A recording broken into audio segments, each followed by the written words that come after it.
जय श्री राम दोस्तों, आपका स्वागत है ममता हिंदी कहानियां चैनल में। यहाँ पर आपको मिलेंगी दिल को छू जाने वाली प्रेरणादायक कहानियां। अगर आपको हमारी कहानियां पसंद आए तो वीडियो को लाइक करें, चैनल को सब्सक्राइब करें और अपने सुझाव कमेंट में जरूर दें। आपके सहयोग से आपका अपना चैनल ज्यादा से ज्यादा लोगों तक पहुंच पाए।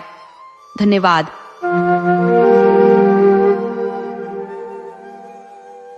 जब माँ अपनी बहू की शिकायतों का कुलिंदा बेटे के सामने खोलकर रख देती है और उसकी बातों का सिलसिला थमने का नाम नहीं लेता, तो बेटा थक हार कर कुछ झुंझलाहट के साथ कह उठता है, तो आखिर अम्मा तुम चाहती क्या हो मुझसे? मैं क्या तुम्हारी बहू को तमीज और तहजीब सिखाने बैठ जाऊं? यह तो तुम्हारा काम है। डांटो, समझाओ, जो मन करे वो करो। अगर तुम्हारे प्रयास से वह सलीकेदार हो जाए तो मुझसे ज्यादा खुश कौन होगा? लेकिन मुझसे मत कहो कि वह बदतमीज है, अदब से खाली है। उसे सिखाने का काम तुम्हारा है। माँ तुरंत भरे मन से बोल पड़ती है, वाह, डांटना चाहूं तो खुद मुझ पर ही टूट पड़ती है। उसके सामने तो बस अपनी इज्जत बचाने की फिक्र रहती है कि कहीं कुछ उलझुल न कह दे। बेटा गुस्से में जवाब देता है, तो इसमें मेरी क्या गलती है अम्मा? मैंने तो उसे नहीं सिखाया कि तुम्हारे साथ अदब से पेश ना आए। माँ तंज भरी आवाज में कहती है, तो फिर और कौन सिखाता है? बेटा चिढ़कर कहता है, तुम अंधेर मचाती हो अम्मा। माँ नाराज होकर जवाब देती है, अंधेर नहीं करती, सच्चाई बोलती हूँ। तुम्हारी शह ने ही उसका सिर चढ़ा दिया है।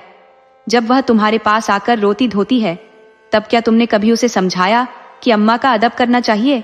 नहीं, उल्टा तुमने खुद को उसका गुलाम बना रखा है। वह समझती है कि उसका पति कमाता है तो वह रानी क्यों न बने? क्यों किसी से दबे? मर्द की शह के बिना औरत इतनी हिम्मत दिखा ही नहीं सकती। बेटा खींचते हुए कहता है, तो क्या मैं उससे जाकर कह दूं कि मैं कुछ नहीं कमाता, बस खाली बैठा रहता हूं? क्या तुम सोचती हो तब वह मेरी इज्जत करेगी? हर आदमी चाहता है कि उसकी बीवी उसे काबिल, योग्य और सम्मानित समझे, और सामान्यतः हर पुरुष अपने आप को जितना है उसे थोड़ा ज्यादा दिखाने की कोशिश करता है। मैंने कभी बेवकूफी नहीं की, न ही कभी उसकी नजर में डींगे हाँकी, लेकिन हर इंसान चाहता है कि वह अपनी पत्नी की नजर में अपनी गरिमा बनाए रखे। माँ दर्द भरे स्वर में कहती है, तुम उसकी हर बात कान लगाकर सुनोगे, उसकी हर बात पर मीठी मुस्कान दोगे, तो वह क्यों न सिर चढ़ेगी। तुम खुद चाहते हो कि वह मेरे हाथों मेरा अपमान करवाए। तुम्हें शायद पता भी नहीं किन किन दुखों का फल मैं आज भुगत रही हूँ। मैं कौन से ऐसे पाप कर बैठी थी जो मुझे यह दिन देखने पड़े। कितने अरमानों से तुम्हें पाला, कितनी मुसीबतों को झेला। मैंने अपने सुख चैन को दांव पर लगा दिया, बस तुम्हें बड़ा आदमी बनाने के लिए।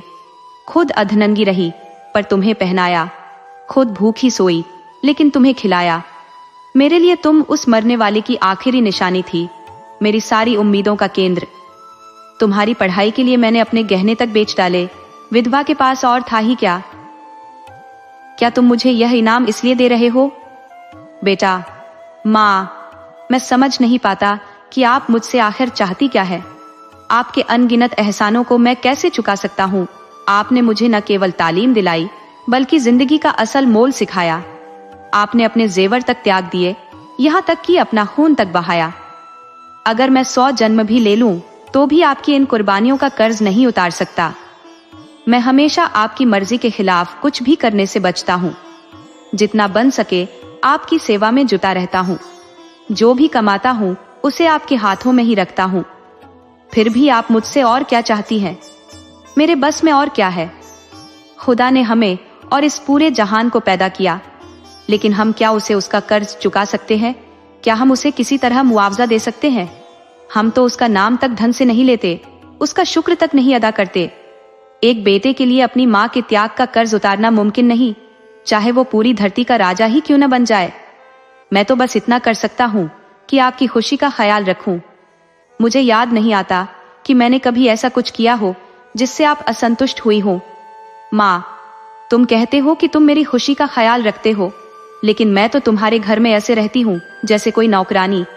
तुम्हारी बीवी मेरी तरफ देखती तक नहीं। मैं भी कभी बहू थी, रातों को घंटे भर अपनी सास के शरीर को दबाती थी, उनके सिर में तेल मालिश करती थी और फिर उन्हें दूध पिलाकर सोती थी। लेकिन तुम्हारी पत्नी, वह रात को 9 बजे अपनी किताबें लेकर अपने कमरे में बैठ जाती है, खिड़कियां खोलकर हवा खाती है और उसे इस बात से फर्क नहीं पड़ता कि मैं जीती हूं या मरती हूं। क्या मैंने तुम्हें इसलिए पाला था? बेटा, माँ, अगर आपने मुझे पाला था तो यह सेवा मुझसे लेनी चाहिए थी। आपने मुझसे तो कभी यह मांगा नहीं। मेरे बाकी दोस्त भी हैं, पर मैंने किसी को अपनी माँ की देखभाल इस तरह करते नहीं देखा। आप मेरी जिम्मेदारी का बोझ मेरी पत्नी पर क्यों डाल रही हैं? अगर वह आपकी सेवा करे तो मुझे बेहद खुशी होगी। मेरी नजरों में उसकी इज्जत बढ़ जाएगी और शायद मैं उससे और ज्यादा मोहब्बत करने लगूं। लेकिन अगर वह आपकी सेवा नहीं करती तो आपको उससे नाराज होने की कोई वजह नहीं होनी चाहिए। शायद उसकी जगह मैं होता तो मैं भी यही करता। अगर सास मुझे अपनी बेटी के समान स्नेह करती तो मैं उनके तलुए तक सहलाने को तैयार होता। ये उनकी माँ होने की वजह से नहीं, बल्कि उस मातृवत स्नेह के कारण होता जो वे मुझ पर बरसाती। परंतु सच कहूं तो मुझे खुद यह सोचकर अटपटा लगता है कि बहू सास के पांव दबाए। बीते समय में महिलाएं अपने पतियों के पैर दबाया करती थी। यह प्रथा आज भी पूरी तरह से समाप्त नहीं हुई है, किंतु अगर मेरी पत्नी मेरे पैर दबाए तो मुझे आत्मग्लानि होगी। मैं उससे ऐसी कोई सेवा नहीं लेना चाहता जो मैं उसके लिए न कर सकूं। ये रस्में उस युग की याद है जब पत्नी को पति की दासी समझा जाता था, लेकिन अब समय बदल गया है। मेरे लिए पति और पत्नी समान है, कम से कम मैं तो ऐसा ही मानता हूँ। माँ, मैं कहती हूँ कि तुमने ही उसे ये किताबें पढ़ा पढ़ा कर सिर पर चढ़ा दिया है। ऐसा लगता है जैसे तुम मुझसे दुश्मनी पाल बैठे हो। ऐसी निर्लज्ज, ऐसी बदजुबान और ऐसी उजड़ लड़की इस दुनिया में कोई और नहीं होगी। घर में मोहल्ले की महिलाएं आती रहती हैं, पर ये न जाने किन गमवारों में पली है कि किसी का आदर सत्कार करना तो दूर, कमरे से बाहर तक नहीं निकलती। कभी कभी जब वे खुद उसके कमरे में चली जाती है तो ये चारपाई पर लेटी रहती है, प्रणाम तक नहीं करती। चरण छूने की तो बात ही छोड़ो। बेटा, वे देविया तुमसे मिलने आती होंगी। तुम्हारे और उनके बीच क्या बातें होती होंगी ये तो मुझे नहीं पता, लेकिन अगर बहू उसमें दखल दे तो मैं उसे बदतमीज ही कहूंगा। मैं ये कभी पसंद नहीं करूंगा कि जब मैं अपने दोस्तों के साथ बातचीत कर रहा हूं तो तुम या बहू वहां आकर खड़ी हो जाओ। इसी तरह जब वह अपनी सहेलियों के साथ बैठी हो तो मैं बिना बुलाए वहां नहीं जाता। ये आजकल का शिष्टाचार है। माँ, तुम तो हर बात में उसका ही पक्ष लेते हो बेटा। न जाने उसने कौन सी मंत्र सुंघा दी है तुम्हें। मैं यह नहीं कह रही कि वह हमारी बातचीत में दखल दे, लेकिन बड़ों का सम्मान करना तो सीखना चाहिए। बेटा, कैसे? माँ, वह आए, पल्लू से चरण छुए, प्रणाम करे, पान खिलाए, पंखा जले। ऐसी बातों से बहू का सम्मान बढ़ता है, लोग उसकी सराहना करते हैं। वरना सब यही कहेंगे कि बहू को घमंड हो गया है, किसी से सीधे मुंह बात तक नहीं करती। बेटा, सोचते हुए, हाँ, यह उसका दोष है, मैं उसे समझा दूंगा। माँ, प्रसन्न होकर, मैं सच कहती हूँ बेटा, वह चारपाई से उठती तक नहीं। सभी महिलाएं उसकी निंदा करती है और मैं शर्म के मारे पानी पानी हो जाती हूँ, लेकिन उसे तो जैसे शर्म छू भी नहीं गई है। बेटा, मुझे यह समझ नहीं आता कि हर बार तुम क्यों उसकी गलतियों की जिम्मेदारी अपने ऊपर ले लेती हो। दफ्तर में मुझ पर न जाने कितनी बार सख्त लहजे में बातें होती है, रोज हिसाब किताब लिया जाता है, लेकिन तुम्हारी तरफ से हमेशा मेरे लिए सहानुभूति रहती है। क्या तुम यह सोचती हो कि अफसरों को मुझसे कोई निजी दुश्मनी है जो वह जानबूझकर मुझे तंग करते हैं, या वे विक्षिप्त हो गए हैं जो बेवजह मुझ पर बरसते रहते हैं? नहीं, बात सीधी है। मैं अपने काम में फुर्तीला नहीं हूँ, गलती करता हूँ, काम में सुस्ती और लापरवाही दिखाता हूँ।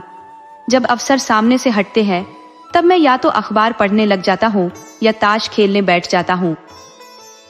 उस समय यह ख्याल क्यों नहीं रहता कि काम पड़ा हुआ है। यह तो तय है कि बाद में अफसर डांटेंगे ही। हम सिर झुकाकर सुन लेते हैं और सोचते हैं कि बस अब बात खत्म हो गई, लेकिन ऐसी आदतें सुधरती नहीं। तुम फिर भी मुझे दोषी मानते हुए मेरा पक्ष लेती हो, और अगर तुम्हारे हाथ में हो तो तुम बड़े बाबू को मुझसे सवाल जवाब करने के अपराध में शायद काले पानी की सजा दिलवा दो। माँ, मुस्कुराते हुए, अगर मेरे बेटे को कोई सजा देगा तो क्या मैं उसे फूलों की माला पहनाऊंगी? बेटा, हर बेटा अपनी माँ से इसी तरह की दया और स्नेह की उम्मीद करता है, और सच में सभी माताएं अपने बच्चों के दोषों पर पर्दा डाल देती हैं, लेकिन जब बात बहुओं की आती है तो उनका हृदय इतना कठोर क्यों हो जाता है, ये मेरी समझ से बाहर है। जब दूसरी औरतें तुम्हारी बहू पर ताना मारे या उस पर उंगली उठाए, तब तुम्हारे मातृ प्रेम का धर्म यह होना चाहिए कि तुम उसकी तरफ से माफी मांगो, कोई न कोई कारण बनाओ और उनकी नजरों में उसकी इज्जत बढ़ाने की कोशिश करो। लेकिन तुम क्यों उनके अपमान में शामिल हो जाती हो? तुम्हें क्यों उसके तिरस्कार में आनंद आता है? मैं भी हर किसी ब्राह्मण या बड़े बुजुर्ग का अंधा सम्मान नहीं करता। मैं ऐसे व्यक्ति के सामने सिर नहीं झुका सकता जिसके प्रति मेरे मन में सच्ची श्रद्धा ना हो। केवल सफेद बाल, झुर्रियों वाली त्वचा, पोपला मुंह या झुकी हुई कमर किसी को आदर का पात्र नहीं बना सकती। न ही जनेऊ, तिलक या पंडित और शर्मा की उपाधि किसी के सम्मान का आधार हो सकती है। मैं इस अंधे सम्मान को नैतिक अपराध मानता हूँ। मैं उसी का आदर करूंगा जो मन, वचन और कर्म से हर दृष्टि से सम्मान के योग्य हो, जिसे मैं जानता हूँ कि वह मक्कारी करता है, स्वार्थ साधता है और दूसरों की बुराई करता है, जिसे मैं देखता हूँ कि वह रिश्वतखोरी, सूदखोरी और खुशामद से कमाई करता है। अगर वह ब्रह्मा की आयु लेकर भी मेरे सामने आए तो भी मैं उसे प्रणाम नहीं करूंगा। बेटा, तुम इसे मेरा घमंड कह सकती हो, पर यह मेरी मजबूरी है। जब तक मेरे दिल से इज्जत का भाव न उपजे, मेरा सिर भी झुकने वाला नहीं। हो सकता है तुम्हारी बहू के दिल में भी उन औरतों के लिए सम्मान ना हो। मैं भी उनमें से कुछ को जानता हूँ। वे भले ही बड़े घरों की हों, लेकिन उनके दिल और ख्यालात तंग है। कोई चुगली में माहिर है तो कोई मक्खनबाजी में, किसी को गाली गलौज की आदत है तो कोई जलन और ईर्ष्या से भरी हुई। सबकी सोच पुरानी रूढ़ियों में जकड़ी है और किसी ने अपने घर को शांति का स्थान नहीं रहने दिया। अगर तुम्हारी बहू ऐसी औरतों के सामने सिर नहीं झुकाती तो मैं इसे उसकी गलती नहीं मानता। माँ, अच्छा बेटा, अब बहुत हो गया। देख लेना, तुम्हारी यही रानी एक दिन तुम्हें चूल्हा जलाने और झाड़ू लगाने पर मजबूर कर देगी। औरतों को ज्यादा सिर चढ़ाना ठीक नहीं। हद है बेहयाई की। बूढ़ी सास खाना पकाए और जवान बहू आराम से उपन्यास पढ़े। बेटा, यह बात तो गलत है और मैं कभी नहीं चाहूंगा कि तुम खाना बनाओ और वह उपन्यास पढ़े, चाहे वह प्रेमचंद के ही उपन्यास क्यों ना हो। लेकिन हमें यह भी समझना होगा कि उसने अपने घर में कभी रसोई नहीं की। वहां महाराज खाना बनाते थे। अगर चूल्हे के पास जाने से ही उसका सिर दर्द करने लगता है तो उसे मजबूर करना अन्याय होगा। मुझे लगता है कि जैसे जैसे उसे हमारे घर की स्थिति का एहसास होगा, वह खुद ही बदल जाएगी। ये उसके घर वालों की गलती है कि उन्होंने उसकी शादी किसी अमीर परिवार में नहीं की। हमने भी गलती की कि अपनी असली हालत उनसे छिपाई और यह दिखाया कि हम पुराने रईस हैं। अब हम कैसे कहें कि वह खाना बनाए, बर्तन धोए या झाड़ू लगाए? हमने जो चालाकी की थी, अब उसका नतीजा हमें भुगतना पड़ेगा। हमारी भलाई इसी में है कि हम उसे सहानुभूति और विनम्रता से अपना लें। उसे यह महसूस करने दें कि भले ही उसे दौलत न मिली हो, पर उसे अच्छे इंसान मिले हैं। अगर हमने उससे यह संतोष भी छीन लिया तो सोचो उसके दिल को कितनी चोट पहुंचेगी। हो सकता है वह हमसे घृणा करने लगे। माँ, उसके घर वालों को जब इतनी जरूरत थी तब हमारे यहाँ रिश्ता किया। हम कोई उनसे भीख मांगने गए थे? बेटा, अगर उन्हें लड़के की जरूरत थी तो हमें भी पैसे और लड़की दोनों की दरकार थी। माँ, यहाँ के बड़े बड़े खानदानी लोग हमारे साथ रिश्ता जोड़ने को तैयार थे। बेटा, क्योंकि हमने अमीरी का दिखावा कर रखा है। अगर घर की सच्चाई सामने आ जाए तो कोई झांकने भी ना आए। माँ, तो तुम्हारे ससुराल वाले भी कौन से खानदानी अमीर है? थोड़ी वकालत चल गई तो खुद को रईस समझने लगे, वरना तुम्हारे ससुर के पिता मेरे सामने हुक्कामदारी करते थे और उनकी बेटी का यह हाल है कि रसोई में घुसते ही सिर दर्द का बहाना करती है। अच्छे घरों की लड़कियां भी गरीब घरों में आती है और वहां की हालत समझकर उसी के हिसाब से ढल जाती है। पर इस लड़की ने हमारे घर को अपना समझा ही नहीं। बेटा, जब तुम उसे समझने का मौका दोगी तभी तो वह समझेगी। जिस घर में हर वक्त डांट फटकार और कड़वी बातें सुनने को मिले, वह उसे अपना घर कैसे मानेगी? घर तो वह है जहां स्नेह और अपनापन मिले। कोई भी लड़की ससुराल आते ही सास को अपनी माँ नहीं मान सकती। वह तभी माँ मानेगी जब सास उसे अपनी बेटी से भी ज्यादा प्यारा समझे। माँ, अच्छा अब चुप हो जाओ, मेरी जान मत जलाओ। ये आज का जमाना ही ऐसा है। लड़के अपनी बीवी का चेहरा क्या देख लेते हैं, उनकी गुलामी करने लगते हैं। ये बहुएं न जाने कौन सा जादू सीख कर आती है। ये हाल है कि आधे दिन तक सोई रहती है। ऐसी कुलच्छनी बहू का तो मुंह भी देखना पाप है। बेटा, लेकिन अम्मा, मैं भी तो देर से उठता हूँ, मुझे तो तुमने कभी कुछ नहीं कहा। माँ, हर बात में उसकी बराबरी मत करो। बेटा, ये उसके साथ सरासर नाइंसाफी है। जब तक वह इस घर को अपना न मान ले, वह मेहमान है और मेहमान की खातिर की जाती है, उसके दोष नहीं गिनाए जाते। माँ, भगवान करे किसी के घर ऐसी बहू ना आए। बेटा, तो वह यहाँ रह चुकी है।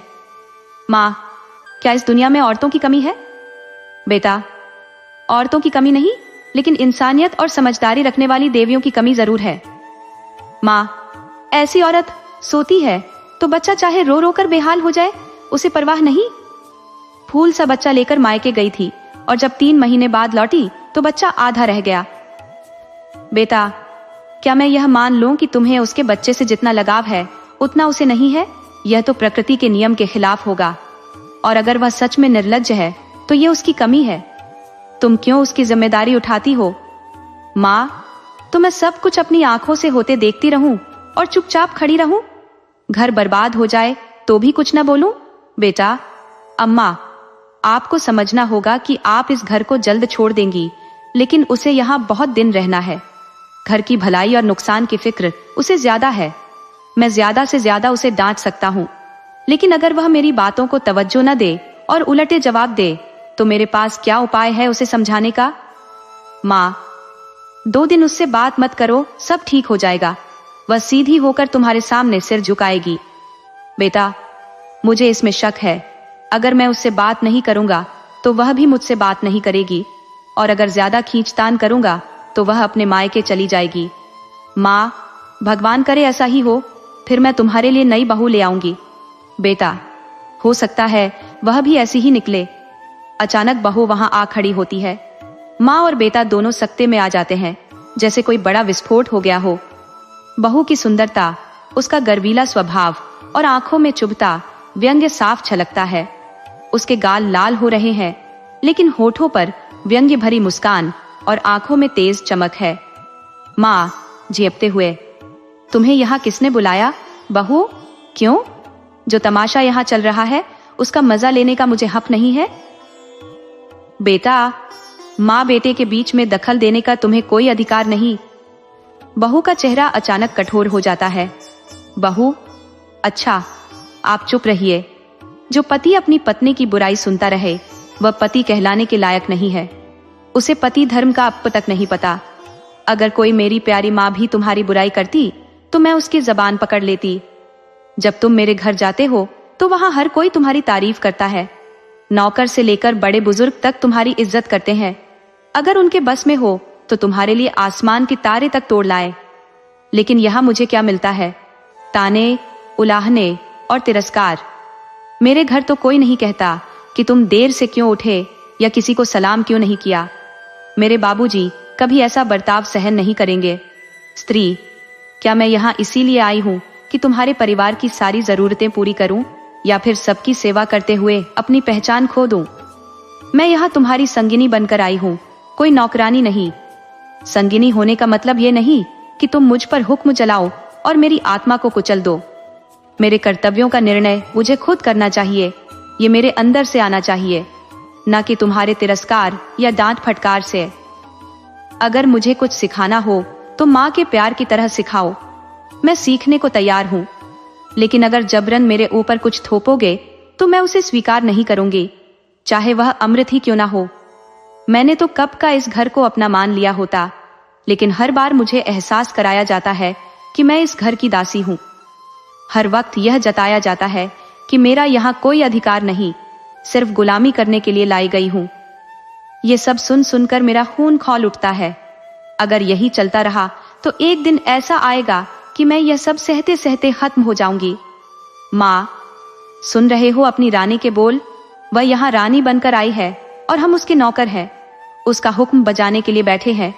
कोई उससे कहे कि कुछ काम कर लो तो उसके नखरे आसमान पर चढ़ जाते हैं, और तुम हो उसकी बातों को कान लगाकर सुनते हो। तुम्हें यह भी नहीं सोचता कि उसे कुछ डांट फटकार लगा दो। हर वक्त डरते रहते हो। बेटा, अम्मा जरा ठंडे दिल से सोचो, अगर मैं इसकी बातें ना सुनूं तो कौन सुनेगा? क्या आप यह चाहती है कि इसके साथ मैं जरा भी हमदर्दी न दिखाऊं? जब बाबूजी थे तो क्या वह आपकी बातें नहीं सुनते थे? क्या वह आपको प्यार नहीं करते थे? फिर जब मैं अपनी पत्नी की बातें सुनता हूँ तो इसमें ऐसा कौन सा गुनाह कर रहा हूँ? इसमें आपको क्यों बुरा लग रहा है? माँ, हाय रे बेटा, अब तो तू अपनी पत्नी के आगे अपनी माँ का अपमान करने लगा है। क्या इसी दिन के लिए तुझे पाल पोस कर बड़ा किया था? क्यों मेरी छाती नहीं फट जाती? माँ आंसू पोंछती हुई गुस्से में कमरे से बाहर चली जाती है। पति पत्नी दोनों उसे देखते रहते हैं और उनके चेहरे पर कौतूहल के भाव धीरे धीरे सहानुभूति में बदल जाते हैं। पति, माँ का दिल। पत्नी, माँ का नहीं, औरत का दिल। पति, मतलब? पत्नी, मतलब यह कि माँ के गुस्से के पीछे भी एक चोट खाई औरत का दर्द छुपा है। स्त्री वही है जो जीवन पर्यंत अपने पुरुष से ममता और समर्पण की आकांक्षा रखे, और जब किसी अन्य स्त्री का प्रभाव उसके पति पर देखे तो ईर्ष्या की ज्वाला में झुलस उठे। पति, तुम कैसी बाल सुलभ बातें कर रही हो? स्त्री, मैं तो सत्य कह रही हूं। पति, तुम्हारी दृष्टि और सोच बिल्कुल भ्रामक है। इसका असल अनुभव तुम्हें तब होगा जब तुम स्वयं सास बनोगी। स्त्री, मैंने ठान लिया है कि मैं सास बनूंगी ही नहीं। बेटा स्वावलंबी हो जाए, विवाह कर ले और अपना घर गृहस्थी संभाले। बहू से मेरा कोई लेना देना नहीं होगा। पति, क्या तुम्हें तनिक भी यह आकांक्षा नहीं कि तुम्हारा बेटा गुणवान हो, तुम्हारी बहू लक्ष्मी का स्वरूप हो और दोनों का जीवन सुखमय हो? स्त्री, क्या मैं माँ नहीं हूँ? पति, माँ और सास में क्या कोई भेद नहीं है? स्त्री, उतना ही भेद है जितना धरती और आकाश में। माँ स्नेह करती है जबकि सास शासन करती है। चाहे स्त्री कितनी भी करुणा, सहनशीलता और सज्जनता की मूर्ति क्यों न हो, सास बनने पर वह जैसे क्रोधाग्नि की मूरत बन जाती है।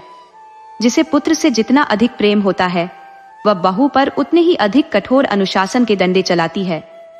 मुझे अपने आप पर भी विश्वास नहीं है। अधिकार पाते ही कौन मदमस्त नहीं होता। इसलिए मैंने निर्णय लिया है कि मैं सास नहीं बनूंगी। स्त्रियों की दास्ता सासों की वजह से स्थिर है। जिस दिन सासों का अंत होगा, उसी दिन स्त्रियों की दास्ता समाप्त हो जाएगी। पति, मेरा तो यह मानना है कि अगर तुम थोड़ी समझदारी दिखाओ तो माँ पर भी अधिकार जमा सकती हो। हमारी बातों पर तुम्हारा ध्यान गया? स्त्री, बिना सुने ही मैंने अनुमान लगा लिया कि वही बहू के रोने धोने की बातें हो रही होंगी। पति, नहीं, तुम पूरी तरह गलत हो। आज माँ के स्वभाव में मैंने अभूतपूर्व परिवर्तन देखा, जैसे वह अपनी कठोरताओं पर पश्चाताप कर रही हो। हालांकि प्रत्यक्ष रूप से नहीं, संकेतों में। अब तक वह तुमसे इसलिए नाराज रहती थी कि तुम देर से उठती हो। अब उन्हें शायद यह चिंता हो रही है कि कहीं सुबह जल्दी उठने से तुम्हें ठंड न लग जाए। वह तुम्हारे लिए पानी गर्म करने का आदेश दे रही थी।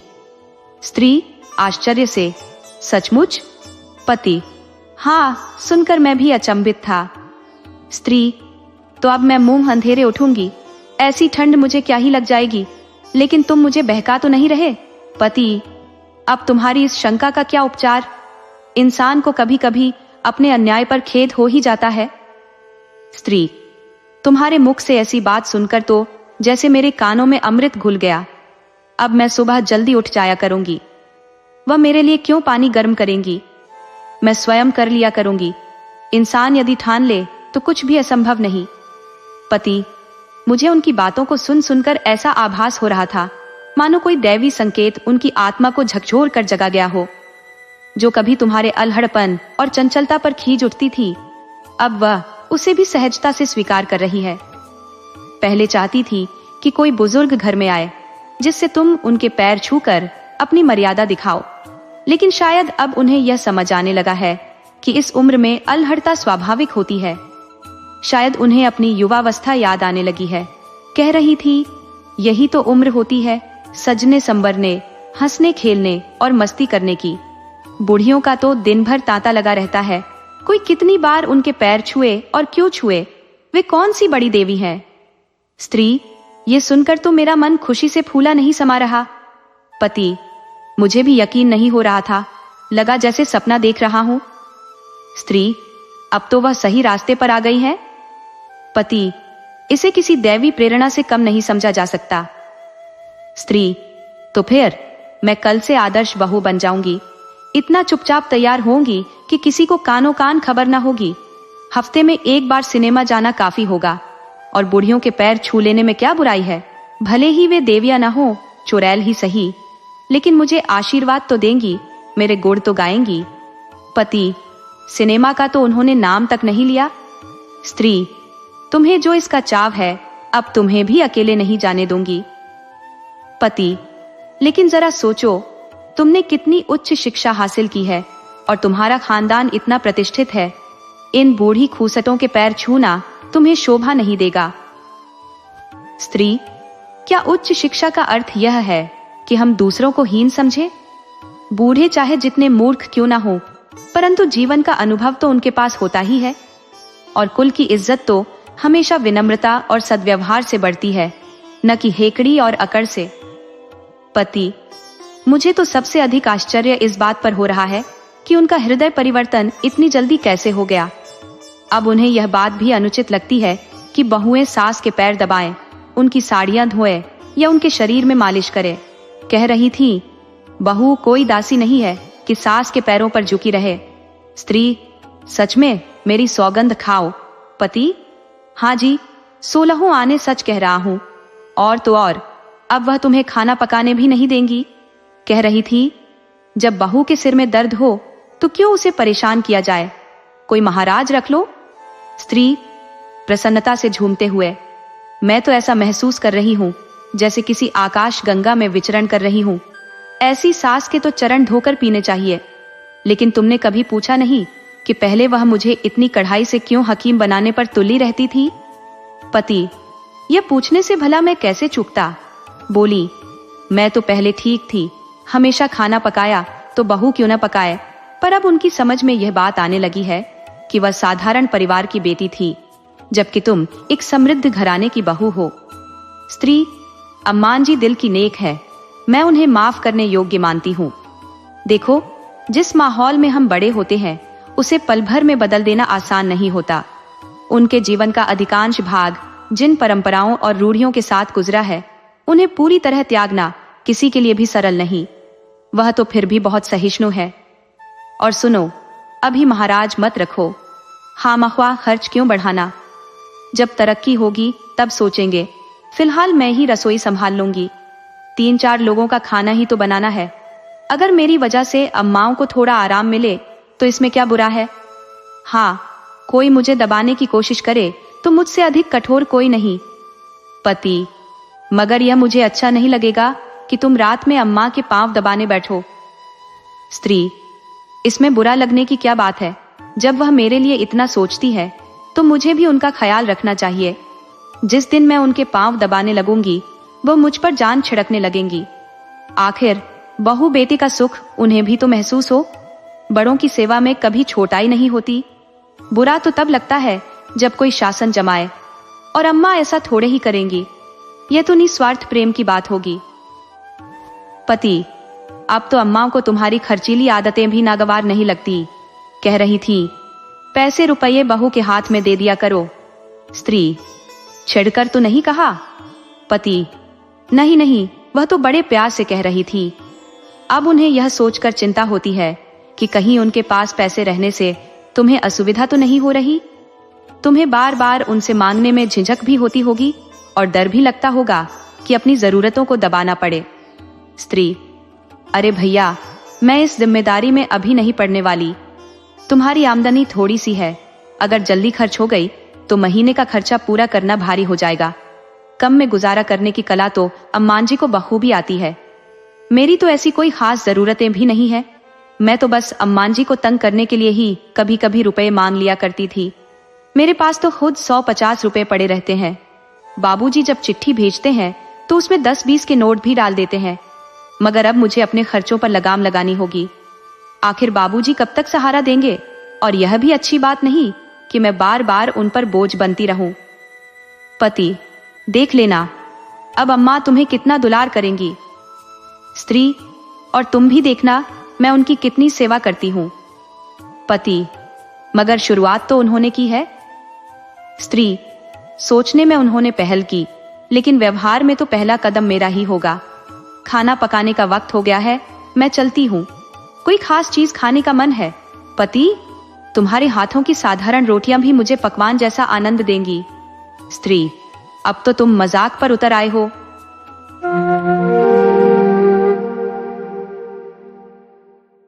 दोस्तों, आपको कहानी कैसी लगी? अपने सुझाव कमेंट करना न भूले। तो चलिए आज की अगली कहानी शुरू करते हैं। हिंदू समाज की वैवाहिक प्रथा इतनी विकृत, इतनी चिंतन योग्य और इतनी भयावह हो चुकी है कि इसे सुधारने का कोई स्पष्ट मार्ग समझ में नहीं आता। ऐसे दुर्लभ माता पिता मिलेंगे जो 7 पुत्रों के बाद यदि कन्या का जन्म हो तो उसे प्रसन्नता से स्वीकार करें। कन्या के जन्म लेते ही उसके विवाह की चिंता हर घड़ी सिर पर सवार रहती है और परिवार इसी विचार सागर में डूबता उतराता रहता है।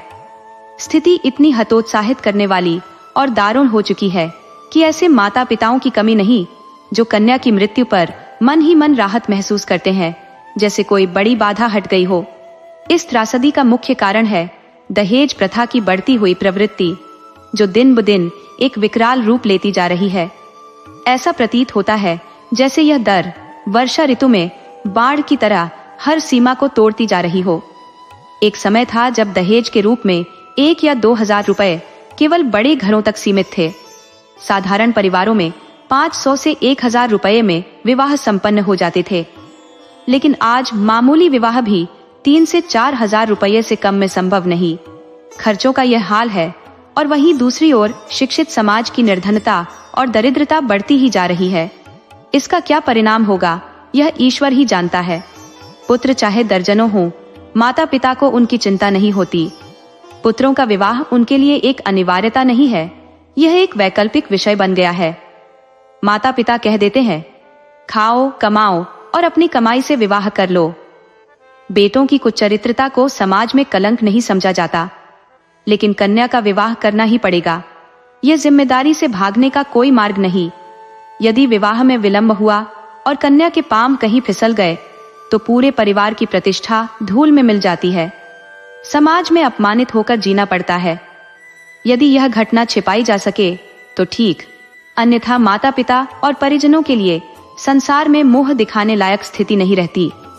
यह अपमान इतना असहनीय होता है कि इसकी तुलना किसी और विपत्ति से नहीं की जा सकती। विडंबना यह है कि जो लोग अपनी बेटियों के विवाह की कठिनाइयों को झेल चुके होते हैं, वही अपने बेटों के विवाह के समय पूरी तरह भूल जाते हैं कि उन्होंने खुद क्या झेला था। वे न केवल सहानुभूति दिखाने में असफल रहते हैं, बल्कि जो कष्ट उन्होंने भोगते थे उसका चक्रवृद्धि ब्याज के साथ हिसाब बेटे के विवाह में वसूल करने को तत्पर रहते हैं। कई माता पिता इस चिंता में ऐसे उलझ जाते हैं कि किसी तरह जिम्मेदारी टालने के लिए अपनी बेटी को उम्रदराज व्यक्ति से ब्याहने को मजबूर हो जाते हैं। पात्र अपात्र का मूल्यांकन करने का समय कहाँ, बस हड़बड़ी और दबाव का माहौल बना रहता है। मुंशी गुलजारी लाल भी ऐसे ही एक अभागे पिता थे। उनकी आर्थिक स्थिति खराब नहीं थी। वकालत से महीने के 250 रुपये कमा लेते थे, परंतु खानदानी मर्यादा के चलते फिजूल खर्ची पर रोक नहीं लगा पाते थे। स्वभाव से उदार, रिश्तेदारों का सत्कार करना और मित्रों की आवभगत करना उनके लिए अनिवार्य था। इसके अलावा ईश्वर की कृपा से 2 पुत्र भी थे जिनकी परवरिश और शिक्षा का खर्च उनकी कमर तोड़ रहा था।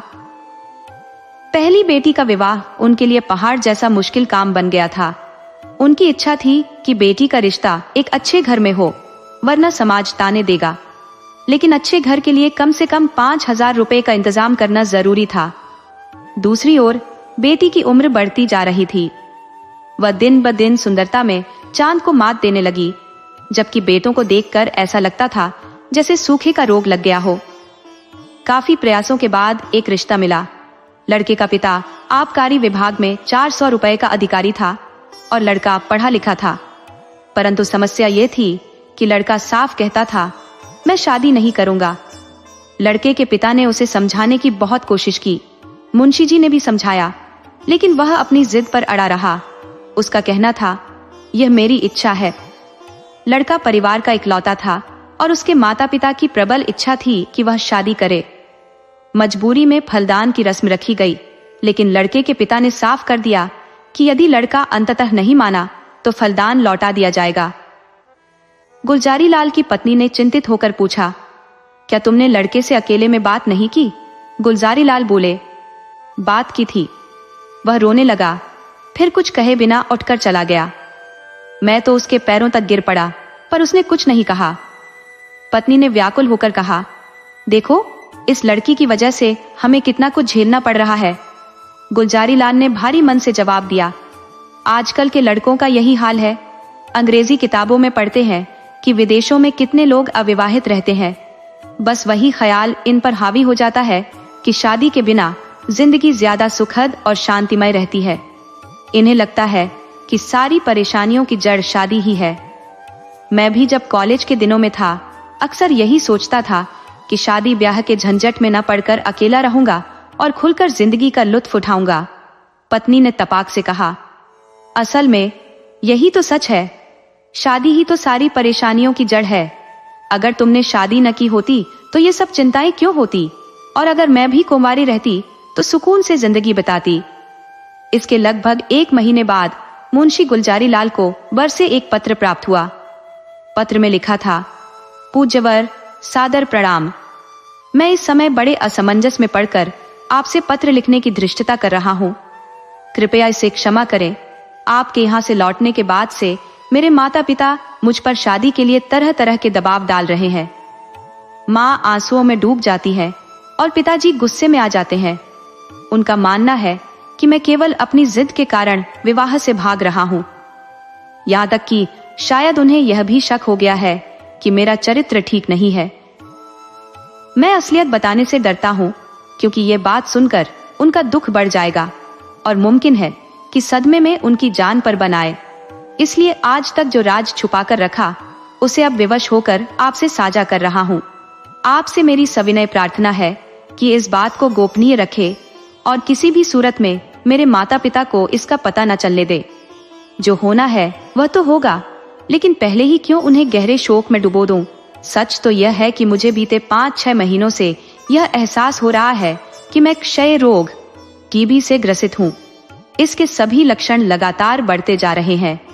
मैंने यहाँ के 2 अनुभवी डॉक्टरों से अपनी जांच करवाई और दोनों ने यही कहा कि मुझे सिल है। अगर यह बात माता पिता को बता दूं तो वे गम में डूबकर मर जाएंगे। जब यह तय है कि मेरी जिंदगी अब कुछ ही दिनों की मेहमान है, तो शादी का ख्याल भी करना मेरे लिए पाप समान है। हो सकता है कि खास इलाज करवाकर मैं 1-2 साल और जी लूं, लेकिन वह समय और भी भयानक होगा। अगर इस बीच कोई संतान हो गई तो वह भी मेरे रोग के असर से असमय काल कवलित हो जाएगी। संभव है कि मेरी पत्नी भी इस बीमारी का शिकार बन जाए। अगर मैं अविवाहित रहूं तो तकलीफ केवल मुझ तक सीमित रहेगी, लेकिन शादी कर लेने से मेरे साथ और भी जिंदगियां बर्बाद हो जाएंगी। इसीलिए मेरी आपसे हाथ जोड़कर विनती है कि मुझे इस बंधन में बांधने का प्रयास न करें, वरना इसका पछतावा आपको भी होगा। आपका सेवक हजारी लाल। पत्र पढ़कर गुलजारी लाल ने अपनी पत्नी की ओर देखा और पूछा, इस चिट्ठी के बारे में तुम्हारा क्या ख्याल है?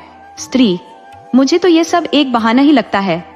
गुलजारी लाल, बस यही तो मेरा भी सोचना है। उसने सोचा होगा कि बीमारी का बहाना बनाकर बात टाल दूंगा और सब खुद ही शांत हो जाएंगे। असल में बीमारी वमी कुछ नहीं है। मैंने खुद देखा है, चेहरा तो एकदम दमक रहा था। बीमार की हालत तो छिपती नहीं है। स्त्री, भगवान का नाम लेकर शादी कर दो। भाग्य विधाता कौन बनकर बैठा है? गुलजारी लाल, यही तो मैं भी सोच रहा हूँ। स्त्री, लेकिन एक बार किसी डॉक्टर से लड़के को दिखा लो। कहीं सच में ये बीमारी हुई तो अम्बा की जिंदगी बर्बाद हो जाएगी। गुलजारी लाल, तुम भी ना बिल्कुल पागल हो। ये सब फिजूल की बातें हैं। मैं इन छोकरों की सारी चालाकियां अच्छी तरह जानता हूँ। सोच रहा होगा कि अभी मस्ती कर रहा हूँ, शादी हो गई तो ये गुलछर्रे उड़ाने का मौका कैसे मिलेगा। स्त्री, तो फिर शुभ मुहूर्त निकालकर लग्न भिजवाने की तैयारी करो। हजारी लाल भीतर से बुरी तरह उलझा हुआ था। उसकी जिंदगी को जबरन शादी के बंधन में बांधा जा रहा था और वह कुछ भी नहीं कर सकता था। उसने अपने ससुर को अपनी बीमारी का सारा हाल साफ साफ बता दिया था, मगर किसी ने उसकी बात का यकीन नहीं किया। माँ बाप से भी अपने हालात का जिक्र करने की उसकी हिम्मत नहीं होती थी। डरता था कि कहीं उनके दिल पर ऐसा सदमा न लगे जिसे वे सह न सके। कभी सोचता कि किसी डॉक्टर से लिखवाकर ससुर को दिखा दूं, लेकिन फिर ख्याल आता, अगर उन लोगों को उस पर भी यकीन न हुआ तो? आजकल किसी डॉक्टर से सर्टिफिकेट लेना कौन सा मुश्किल काम है। वे यही सोचेंगे कि मैंने किसी डॉक्टर को पैसे देकर लिखवा लिया होगा। एक तरफ शादी की तैयारियां जोरों पर थी, उधर डॉक्टरों ने साफ कह दिया था कि शादी करने का मतलब है अपने जीवन की डोर को और कमजोर कर देना। महीनों की जगह दिन गिनने की नौबत आ सकती है। शादी की तारीख तय हो चुकी थी। घर में मेहमानों का आना जाना लगा हुआ था। हजारीलाल पूरे समय घर से भागा भागा फिरता था। मन में बस यही सवाल कौंधता रहता था कि कहाँ जाऊं, क्या करूं। शादी का ख्याल आते ही उसकी सांसें जैसे रुकने लगती थी। उस बेचारी लड़की का क्या होगा? जब उसे मेरे इस हालात का पता चलेगा तो वह मुझे क्या समझेगी? कौन इस पाप का प्रायश्चित करेगा? नहीं, मैं उस अबला के साथ ऐसा अन्याय नहीं कर सकता। उसे वैधव्य के दुख में धकेलना तो घोर पाप होगा। मेरी जिंदगी ही क्या है? आज नहीं तो कल, कल नहीं तो परसों, मरना तो तय है। तो क्यों ना आज ही मरकर इस सब को खत्म कर दूं। आज ही अपने जीवन के साथ साथ इन चिंताओं और दुखों का भी अंत कर दूं। पिताजी रोएंगे, माँ शायद यह सदमा सह न सकेंगी, लेकिन कम से कम एक मासूम लड़की का जीवन तो बच जाएगा। मेरे बाद किसी और की जिंदगी तो इस तरह नहीं तबाह होगी। क्यों न जाकर पिताजी से सब साफ साफ कह दूं। हो सकता है कि वह कुछ दिनों तक परेशान रहे, अम्मा भी 2-4 दिन तक भूखी प्यासी रह जाएं, लेकिन अगर उनके इस दुख से एक मासूम लड़की का जीवन बच सकता है तो यह बड़ा त्याग नहीं होगा। यही सोचकर वह धीरे धीरे उठकर पिता के पास पहुंचा और उनके सामने खड़ा हो गया।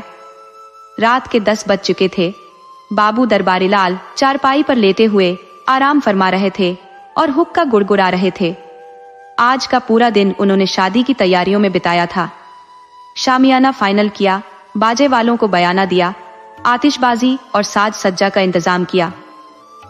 दिन भर भाग दौड़ के बाद अब कुछ पल आराम के लिए लेटे ही थे कि अचानक हजारीलाल को सामने खड़ा देखकर चौंक पड़े। हजारीलाल का उतरा हुआ चेहरा, आंखों में नमी और चिंता से झुका हुआ सिर देखकर वह थोड़े परेशान हुए। पूछने लगे, क्या हुआ बेटा, तबीयत तो ठीक है? इतने गुमसुम क्यों हो? हजारीलाल थोड़ी हिचकिचाहट के साथ बोला, पिताजी, मुझे आपसे कुछ कहना है, लेकिन डर है कि आप नाराज ना हो जाएं। दरबारी लाल ने उसकी तरफ ध्यान से देखा और बोले, समझ गया, वही पुरानी बात है ना, अगर उससे अलग कोई बात हो तो खुलकर कहो। हजारीलाल ने सिर झुकाकर कहा, जी, उसी विषय पर कुछ कहना है।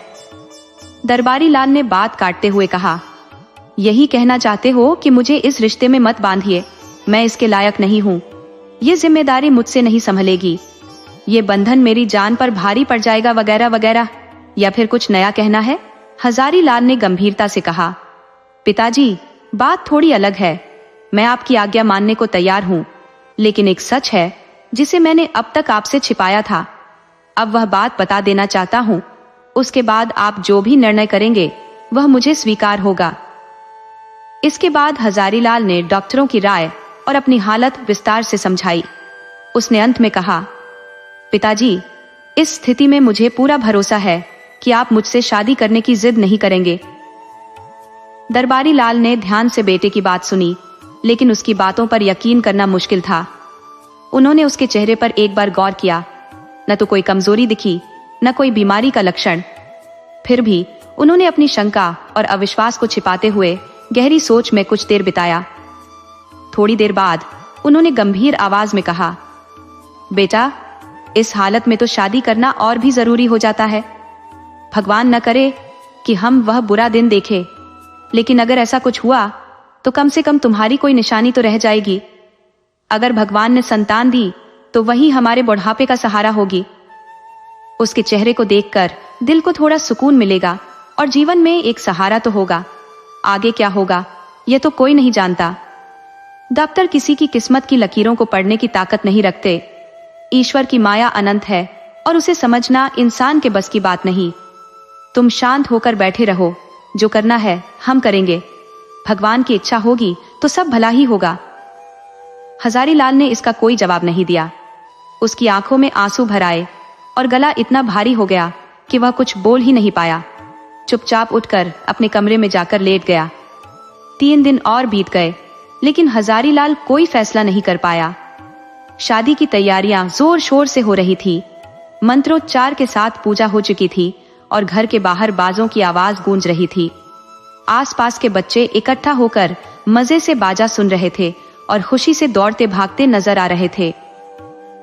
शाम का वक्त हो चला था। बारात आज रात की ट्रेन से रवाना होने वाली थी। बाराती सजने संवरने में जुटे हुए थे। कोई नाई से अपने बालों की सफाई करवा रहा था और चाहता था कि शेव इतनी साफ हो कि चेहरे पर बालों का नामो निशान न रहे। बुजुर्ग अपने सफेद बाल उखड़वा कर जवान दिखने की कोशिश कर रहे थे। तेल, साबुन और उबटन का ऐसा धूम धड़ाका था कि मानो घर में मेले का माहौल हो। उधर हजारीलाल बगीचे में एक पेड़ के नीचे उदास बैठा सोच रहा था कि आखिर क्या किया जाए। अब फैसला लेने का वक्त सिर पर आ चुका था। एक पल भी और रुकने का मौका नहीं बचा था। लेकिन अपनी तकलीफ किससे कहे, सुनने वाला कोई नहीं था। उसके मन में ख्याल आया कि उसके माता पिता कितने अदूरदर्शी हैं, अपनी खुशी में इतने डूबे हुए हैं कि उन्हें यह भी नहीं सूझता कि इस शादी के बाद उस लड़की पर क्या बीतेगी। लड़की के माता पिता भी कम नहीं, वे भी अपनी धुन में इतने खोए हुए हैं कि साफ देखकर भी अनदेखा कर रहे हैं। सब जानते हुए भी कुछ मानने को तैयार नहीं। ये शादी है? कदापि नहीं। ये तो लड़की को कुएं में धकेलने जैसा है, उसे आग के हवाले करने जैसा है, कुंद छुरे से धीरे धीरे उसका गला रेतने जैसा है। ऐसी कोई यातना भी इतनी पीड़ादायक नहीं होगी जितनी यह जबरन शादी। और उसके माता पिता, क्या वे सच में माता पिता कहलाने लायक है? नहीं, हरगिज नहीं। वे तो अपनी बेटी के सबसे बड़े दुश्मन है, कसाई है, बद्धिक है, हत्यारे हैं। क्या ऐसे लोगों के लिए कोई सजा नहीं होनी चाहिए? जो लोग अपनी ही प्रिय संतान के जीवन का अंत कर देते हैं, उनके लिए कोई सजा क्यों नहीं है? समाज भी उनके खिलाफ खड़ा नहीं होता, कोई कुछ कहने की हिम्मत तक नहीं करता। ये सोचकर हजारीलाल गहरी सांस लेते हुए उठा और अकेले ही एक दिशा में चल पड़ा। उसके चेहरे पर अजीब सा दृढ़ निश्चय झलक रहा था। उसने अपने बलिदान से इस संकट को हल करने का संकल्प कर लिया था। मौत का भय जैसे उसके लिए बेमानी हो चुका था। वह ऐसी मानसिक अवस्था में पहुंच चुका था जहां इंसान की हर उम्मीद केवल मौत पर टिक जाती है। उस दिन के बाद से किसी ने हजारीलाल को देखा तक नहीं। जैसे जमीन ने उसे निगल लिया हो या आसमान उसे समेट ले गया हो। उसे ढूंढने के लिए नदियों में जाल डाले गए, कुओं की तलाशी ली गई, पुलिस में खबर दी गई और अखबारों में उसकी गुमशुदगी की सूचना भी छपी, पर कुछ पता नहीं चला। कुछ हफ्तों बाद छावनी रेलवे स्टेशन से 1 मील पश्चिम में सड़क के किनारे कुछ हड्डियां पाई गई। लोगों को शक हुआ कि शायद हजारीलाल ने ट्रेन के नीचे आकर जान दे दी होगी, लेकिन इस पर भी कुछ निश्चित तौर पर नहीं कहा जा सका। भादों का महीना था और 30 का दिन। घरों में सफाई चल रही थी। सुहागन स्त्रियां 16 श्रृंगार करके गंगा स्नान के लिए जा रही थी। अम्बा भी स्नान करके घर लौटी थी और तुलसी के चबूतरे के सामने खड़ी होकर वंदना कर रही थी। यह उसकी शादी के बाद की पहली तीज थी, जिसे उसने बड़े उत्साह के साथ व्रत रखकर मनाया था। तभी उसके पति ने कमरे में प्रवेश किया। उनकी आंखों में हल्की मुस्कान थी। उन्होंने कहा, मुंशी दरबारी लाल, तुम्हारे कौन लगते हैं? उनके यहाँ से तुम्हारे लिए 30 की पठानी आई है, डाकिया अभी देकर गया है। ये कहते हुए उन्होंने एक पार्सल चारपाई पर रख दिया। दरबारी लाल का नाम सुनते ही अम्बा की आंखें भर आईं। वह जल्दी से पार्सल के पास गई। जैसे ही उसने उसे खोला, पुरानी यादें ताजा हो उठी। उसके हृदय में हजारीलाल के लिए गहरी श्रद्धा उमड़ पड़ी। उसने मन ही मन कहा, आह, यही उसी महान आत्मा के बलिदान का पुण्य परिणाम है कि आज मुझे यह सौभाग्य देखना नसीब हुआ। भगवान उन्हें सद्गति दे। वे आदमी नहीं, देवता थे, जिन्होंने दूसरों के कल्याण के लिए अपनी जान तक कुर्बान कर दी। पति ने उत्सुकता से पूछा, दरबारी लाल तुम्हारे चाचा है? अम्बा ने सिर हिलाकर जवाब दिया, हाँ। पति ने फिर पूछा, इस पत्र में हजारीलाल का नाम लिखा है, वह कौन थे? अम्बा की आवाज भावुक हो उठी। वे मुंशी दरबारी लाल के बेटे थे। पति ने फिर पूछा, तो तुम्हारे चचेरे भाई हुए?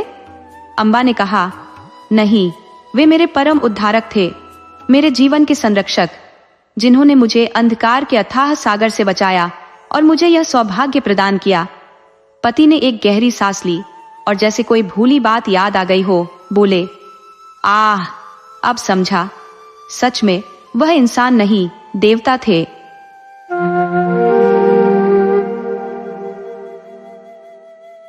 दोस्तों, आपको कहानी कैसी लगी? अपने सुझाव कमेंट करना न भूले।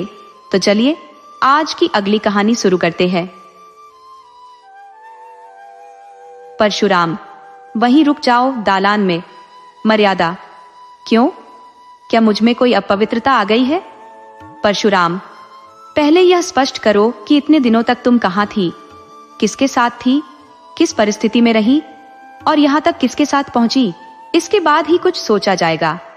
मर्यादा। क्या इन सवालों का जवाब देने का यही उचित समय है? फिर अवसर नहीं मिलेगा? परशुराम।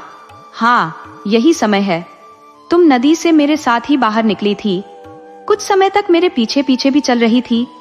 मैं बार बार पलटकर तुम्हें देखता भी रहा, लेकिन अचानक तुम कहाँ गायब हो गई? मर्यादा। तुम्हें याद नहीं, नागा साधुओं का एक दल सामने आ गया था। भीड़ और धक्का मुक्की में लोग इधर उधर भागने लगे। मैं भी उसी धक्के में पता नहीं किस ओर चली गई। जब भीड़ थोड़ी कम हुई तो तुम्हें ढूंढने लगी, बासु का नाम लेकर पुकारा भी, पर तुम कहीं नजर नहीं आए। परशुराम। फिर क्या हुआ? मर्यादा। मैं वहीं किनारे बैठकर रोने लगी। समझ नहीं आ रहा था कि अब कहाँ जाऊं। किसी से सहायता मांगने में डर लग रहा था। संध्या तक वहीं बैठी रोती रही। परशुराम। इतनी लंबी कहानी क्यों सुना रही हो? उसके बाद क्या हुआ? मर्यादा। संध्या के समय एक युवक ने आकर मुझसे पूछा, तुम्हारे घर के लोग खो गए हैं? मैंने कहा, हाँ। उसने तुम्हारा नाम और पता पूछा और अपनी किताब में लिख लिया। फिर उसने कहा, मेरे साथ चलो, मैं तुम्हें तुम्हारे घर पहुंचा दूंगा। परशुराम। वह कौन था? मर्यादा। वह वहां की सेवा समिति का एक स्वयं सेवक था। परशुराम। तो तुम उसके साथ चल पड़ी? मर्यादा। और क्या करती? वह मुझे समिति के कार्यालय ले गया। वहां एक बड़े शामियाने में एक लंबी दाढ़ी वाला व्यक्ति बैठा हुआ कुछ लिख रहा था। वो सेवकों का अध्यक्ष था। वहां और भी कई सेवक खड़े थे। उन्होंने मेरा पता रजिस्टर में दर्ज कर लिया और मुझे एक अलग शामियाने में भेज दिया, जहां अन्य खोई हुई महिलाएं बैठी थी। परशुराम। तुमने उसी वक्त अध्यक्ष से यह क्यों नहीं कहा कि तुम्हें घर भिजवा दे? मर्यादा। मैंने एक बार नहीं, सैकड़ों बार कहा, लेकिन उन्होंने हर बार यही जवाब दिया कि जब तक मेला समाप्त नहीं हो जाता और सभी खोई हुई स्त्रियां इकट्ठा नहीं हो जाती, मैं उन्हें भेजने की व्यवस्था नहीं कर सकता। उनके पास न पर्याप्त लोग थे न धन। परशुराम। धन की क्या कमी थी? कोई सोने की चीज बेच देती तो पर्याप्त पैसे मिल जाते। मर्यादा। आदमी तो नहीं थे। परशुराम। तुमने कहा था कि खर्च की कोई चिंता न करूं, तुम अपने गहने बेचकर पैसे दे दोगी। मर्यादा। नहीं, मैंने ऐसा कुछ नहीं कहा था। परशुराम। तो फिर उस स्थिति में भी तुम्हारे लिए गहने इतने जरूरी थे? मर्यादा। नहीं, लेकिन बाकी स्त्रियों ने समझाया कि डरने की कोई बात नहीं है। सब जल्दी घर जाना चाहती थी, मगर क्या किया जा सकता था? तब मैं भी चुप हो गई। परशुराम।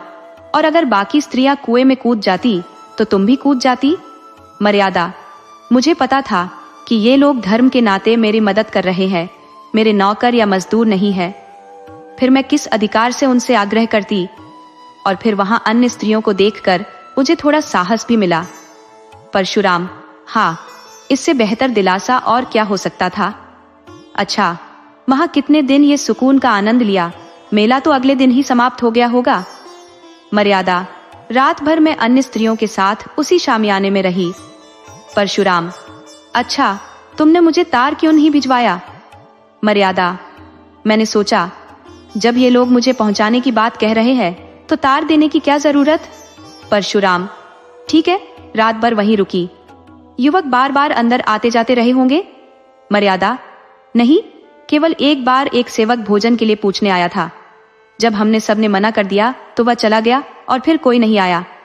मैं रात भर जागती रही। परशुराम, मैं मानने को तैयार नहीं कि इतने युवक वहां थे और कोई अंदर नहीं गया होगा। समिति के लोग साधु संत तो नहीं होते, और वह दाढ़ी वाला अध्यक्ष, वह तो जरूर देखभाल करने गया होगा। मर्यादा, हाँ, वे आते थे, लेकिन दरवाजे से ही पूछकर लौट जाते थे। जब एक महिला के पेट में दर्द होने लगा तो दवाएं देने के लिए 2-3 बार आए। परशुराम, वही तो, मैं इन चतुरों की चालें समझता हूँ, खास तौर से तिलक मालाधारी दाढ़ी वालों की। तो वे साहब कई बार दवा लेकर आए, तुम्हारे पेट में तो दर्द नहीं हुआ था। मर्यादा, तुम एक साधु पर झूठा इल्जाम लगा रहे हो। वे उम्र में मेरे पिता के समान थे और अपनी निगाह हमेशा नीची रखते थे। परशुराम, हाँ, वहां तो बस देवता ही इकट्ठे थे। खैर, तुमने रात वहीं बिताई। अगले दिन क्या हुआ? मर्यादा, अगले दिन भी वहीं रही। एक स्वयंसेवक हमें मुख्य तीर्थ स्थलों के दर्शन कराने ले गया। दोपहर में लौटकर सबने भोजन किया। परशुराम, तो वहां तो तुमने खूब सैर सपाटा किया होगा और कोई परेशानी भी नहीं हुई। खाना खाकर गीत गाना भी हुआ होगा। मर्यादा, गाने वाने की बात तो नहीं हुई, पर हाँ, सब औरतें अपने अपने दुख दर्द ही सुनाती रहीं। शाम होते होते मेला समाप्त हो गया तो 2 स्वयंसेवक हम सबको स्टेशन तक छोड़ने आए। परशुराम, लेकिन तुम तो आज 7वें दिन घर पहुंची हो और वह भी अकेली। मर्यादा, स्टेशन पर एक बड़ी अजीब दुर्घटना हो गई थी। परशुराम, हाँ, यह तो मुझे पहले ही अंदेशा था। आखिर हुआ क्या?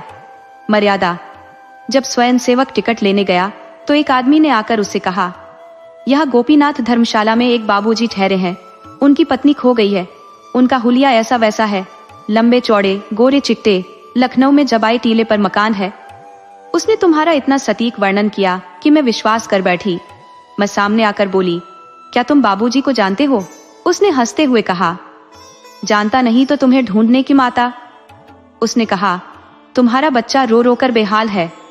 बाकी स्त्रियां भी कहने लगी, जाओ, तुम्हारे पति परेशान हो रहे होंगे। स्वयंसेवक ने भी कुछ सवाल जवाब कर मुझे उसके साथ भेज दिया। मुझे क्या पता था कि मैं किसी धोखेबाज के चंगुल में फंसने जा रही हूँ। दिल में तो बस ये खुशी थी कि अब बासु को देखूंगी और तुम्हारे दर्शन होंगे। शायद यही उत्साह मेरी समझदारी पर भारी पड़ गया।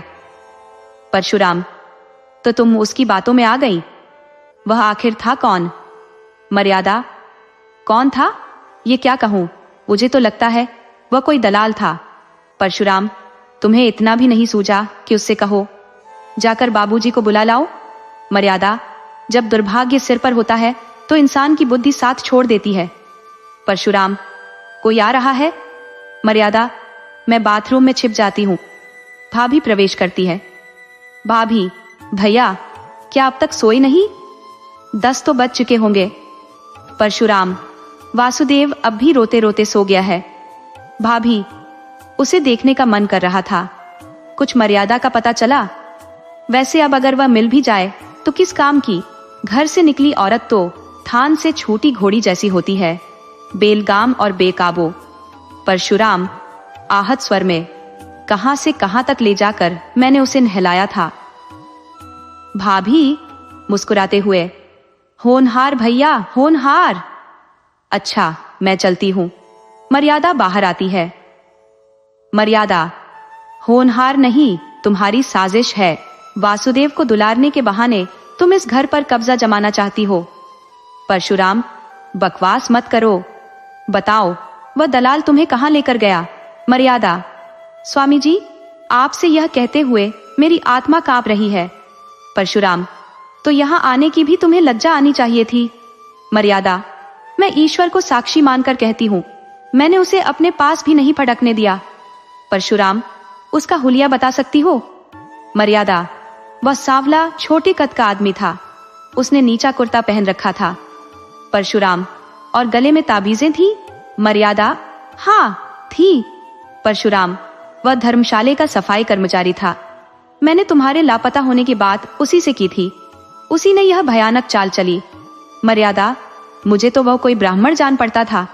परशुराम, नहीं, वह सफाई कर्मचारी था। उसने तुम्हें अपने घर ले गया? मर्यादा, हाँ, उसने मुझे तांगे में बिठाया और एक सकरी गली में एक छोटे से मकान में ले जाकर कहा, यहीं बैठो, तुम्हारे बाबूजी यहीं आएंगे। तब मुझे एहसास हुआ कि मैं छलावे में फंस गई हूँ। मैंने रोना शुरू कर दिया। थोड़ी देर बाद वह चला गया और एक बूढ़ी औरत आई। उसने मुझे तरह तरह की प्रलोभन देने शुरू किए। पूरी रात मैं रोते रोते काटी। अगले दिन वह आदमी और वह औरत फिर से मुझे समझाने लगे। बोले, यहाँ रोने से तुम्हारा कुछ नहीं होगा। तुम्हारा पुराना घर छूट गया, लेकिन हम तुम्हें उससे कहीं बेहतर जगह देंगे।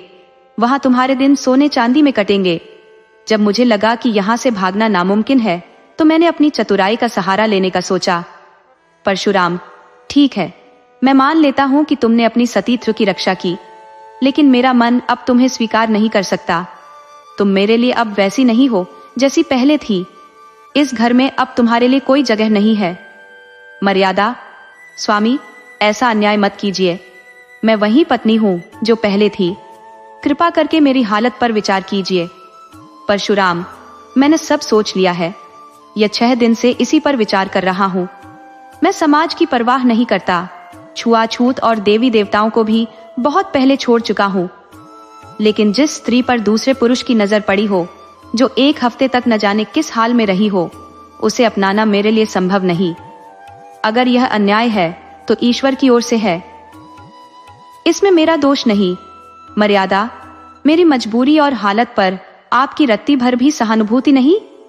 परशुराम, जहां मन में घृणा हो वहां दया की कोई जगह नहीं। हाँ, मैं अब भी तुम्हारे भरण पोषण की जिम्मेदारी निभाने को तैयार हूँ। परशुराम, जब तक मेरे प्राण है तुम्हारे भोजन और वस्त्र का अभाव नहीं होगा, लेकिन तुम मेरी पत्नी नहीं रह सकती। मर्यादा, अगर किसी ने मुझे छुआ भी हो तो मेरे बेटे का मुख न देखूं। परशुराम, तुम्हारा किसी और मर्द के साथ पल भर का भी एकांत तुम्हारे पतिव्रत को नष्ट करने के लिए काफी है। यह अजीब डोर है, अगर बंधी रहे तो जन्म जन्मांतर तक कायम रहती है, और टूट जाए तो एक पल भी नहीं टिकती। सोचो, अगर किसी मुसलमान ने मुझे जबरदस्ती अपना झूठा खाना खिला दिया होता, तो क्या तुम मुझे अपना पति मानती? मर्यादा, वह तो अलग बात है। परशुराम, नहीं, बात अलग नहीं है। जहां भावना की बात होती है वहां तर्क और न्याय का कोई मतलब नहीं। अगर कोई यह कह दे कि तुम्हारे पानी को किसी मेहतर ने छू लिया है, तो क्या तुम उसे स्वीकार करोगी? अपने दिल पर हाथ रखकर सोचो, मैं तुम्हारे साथ न्याय कर रहा हूँ या अन्याय? मर्यादा, मैं तुम्हारे छुए हुए चीजों को न खाती, तुमसे अलग रहती, लेकिन तुम्हें घर से नहीं निकालती। क्या सिर्फ इसीलिए मुझे ठुकरा रहे हो, क्योंकि तुम घर के मालिक हो और सोचते हो कि मुझे झेल सकते हो? परशुराम, बात यह नहीं है, मैं इतना तुच्छ नहीं हूं। मर्यादा, तो यह तुम्हारा आखिरी फैसला है? परशुराम, हाँ, यही मेरा अंतिम निर्णय है। मर्यादा, जानते हो इसका अंजाम क्या होगा? परशुराम, कुछ हद तक जानता हूं और कुछ हद तक नहीं। मर्यादा, क्या मुझे वासुदेव को ले जाने दोगे? परशुराम, वासुदेव मेरा बेटा है। मर्यादा, क्या उसे आखिरी बार प्यार करने दोगे? परशुराम, मेरी मर्जी से नहीं, अगर तुम्हारी इच्छा हो तो दूर से देख सकती हो। मर्यादा, तो रहने दो, मैं उसे नहीं देखूंगी। मान लूंगी कि मैं विधवा भी हूं और बांझ भी। चलो मन, अब इस घर में गुजारा नहीं हो सकता। चलो, जहां तक किस्मत ले जाए। अगर आपको हमारी कहानियां पसंद आए तो वीडियो को लाइक करें, चैनल को सब्सक्राइब करें और अपने सुझाव कमेंट में जरूर दें। आपके सहयोग से आपका अपना चैनल ज्यादा से ज्यादा लोगों तक पहुंच पाए। धन्यवाद।